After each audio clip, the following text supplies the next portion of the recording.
Rebonjour, c'est Siegfried82. Donc là, je suis avec un YouTuber connu. Je suis avec Papa Wargamer. Bonjour. Salut les gens, salut du TikTok. C'est quoi ton prénom? Thomas. Thomas. Ok. Je voulais savoir comment tu avais eu l'idée de créer ta chaîne YouTube. L'idée de me créer ma chaîne YouTube, c'est un truc que j'expliquais un peu plus longuement sur ma chaîne, mais en gros, ma chaîne YouTube, elle s'appelle Papa Wargamer, donc vous comprendrez que j'ai des petites filles. Et arrivée du Covid, bref, besoin de trouver du temps et une activité à moi pour voilà pour des projets et tout. Et c'est comme ça que naît l'idée.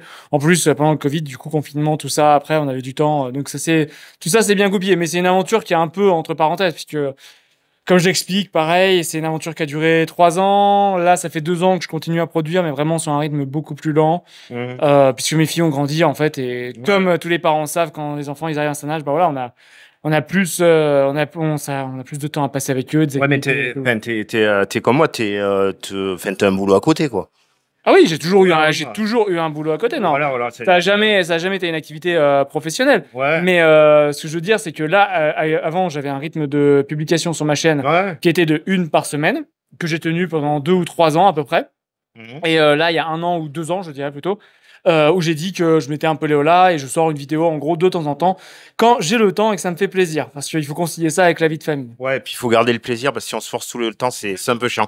Oui, donc là, on va passer directement, mais, parce que là, on est au tournoi Infinity.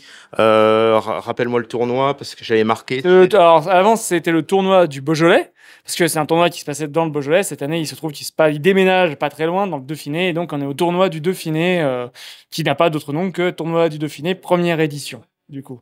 C'est le seul tournoi Infinity par équipe de France, et peut-être d'Europe d'ailleurs. Ah non, pas de France. C'est pas...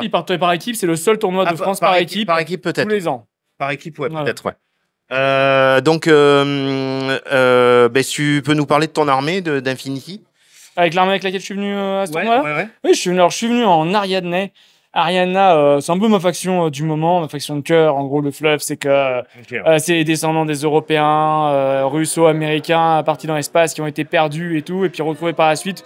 Tout le monde est dans le turfu, en mode science-fiction et tout, et eux, bah, ils sont encore avec leurs équipements et leurs armes et leurs trucs de ce siècle-là. Ils ont pas envie de se faire coloniser, et du coup, bah, ils se défendent avec ce qu'ils ont, quoi. Voilà. Et du coup, c'est un peu les arriérés du jeu, mais ils ont des tricks et tout, on se camoufle et tout, avec dans les branchages, on maîtrise des grosses bêtes natives de la planète où on a atterri, et voilà, et on essaie de faire face aux gros robots avec ce mélange de grosses bêtes et un peu de technique de forme. Après, ce qu'on peut dire, c'est que tu as fait pas mal de vidéos sur Infinity sur ta chaîne. Ah oui, à la base. Alors, à la base, la chaîne, c'est un projet qui n'est... En fait, à la base, moi, j'ai fait pas mal de tournois Infinity, j'en ai gagné quelques-uns et tout, et c'est comme ça qu'en fait, m'est venu à la fois l'idée et le sentiment qu'en fait, il n'y avait pas beaucoup d'Infinity sur Internet à ce moment-là, et je me suis dit que, bon, si personne veut s'y lancer, je vais me faire un peu le porte-parole et je vais essayer de profiter, entre guillemets, de cette mini-notoriété pour essayer de... Attends, tu tournes un peu le truc. Pour essayer de faire connaître le truc. Et du coup, je me suis lancé sur YouTube à la base, surtout sur les vidéos Expli Party. C'est-à-dire, ma première vidéo, je crois, c'était une vidéo où, en 30 minutes, j'essayais d'expliquer la base des règles d'Infinity. Un peu comme ce qu'on trouve, tu sais, apprends un jeu de plateau en 10 minutes. Les tutos, quoi. Ouais, voilà, un tuto. C'était vraiment des tutos règles. Puis j'y ai pris goût et tout. Et puis après, j'ai fait des vlogs pour montrer aussi les tournois, pour faire connaître les tournois, pour qu'il y ait plus de monde qui a envie de venir et tout. Et puis petit à petit, après, le truc s'est transformé en envie de créer une chaîne YouTube plus pérenne, avec de la régularité, etc. Il y avait un Tipeee qui était associé, que j'ai fermé quand j'ai arrêté de faire de la régularité, parce que pour moi, ça n'avait aucun sens d'avoir un Tipeee si je sortais pas mes vidéos régulières.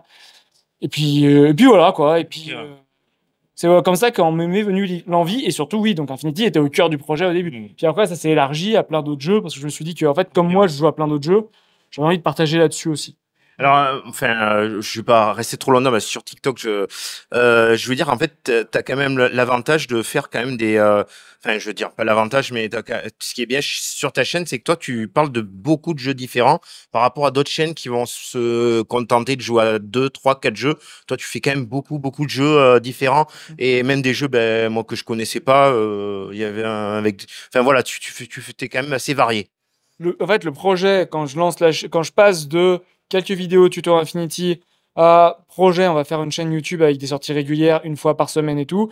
Mon modèle, mon maître à penser, la chaîne qui me donnait vraiment envie de faire ça, en fait, c'était GMG Wargaming, qui est géré par H. Berker, qui est un Canadien, en fait, qui est une chaîne de wargame généraliste. Mais dans le sens très généraliste, c'est-à-dire il va aller chercher les petits jeux indés, les petites règles à pas cher, par exemple chez Osprey, chez des éditeurs indépendants, et faire découvrir des nouvelles choses. Et en fait, alors jeu figurine, on peut y jouer en mode, bon, bah, j'ai un jeu et j'essaie de performer, il y a une scène compétitive et j'essaie de me focaliser là-dessus, mais on peut aussi jouer en mode, ben, comme on a plein de jeux de plateau et à chaque soirée on va sortir et découvrir un nouveau jeu, on peut y jouer, on peut découvrir plein de nouvelles règles, quoi, et on peut réutiliser les mêmes figurines qu'on a passé du temps à monter à peindre pour découvrir plein de règles différentes. Bref, moi, cette philosophie me plaisait beaucoup et c'est ça que j'ai essayé de reproduire un peu. Donc oui, j'essayais d'être à la pointe de tout ce qui était sorti au moins en francophone, parce que je me dis que les gens qui veulent des jeux en anglophone, il y a déjà plein de chaînes anglophones.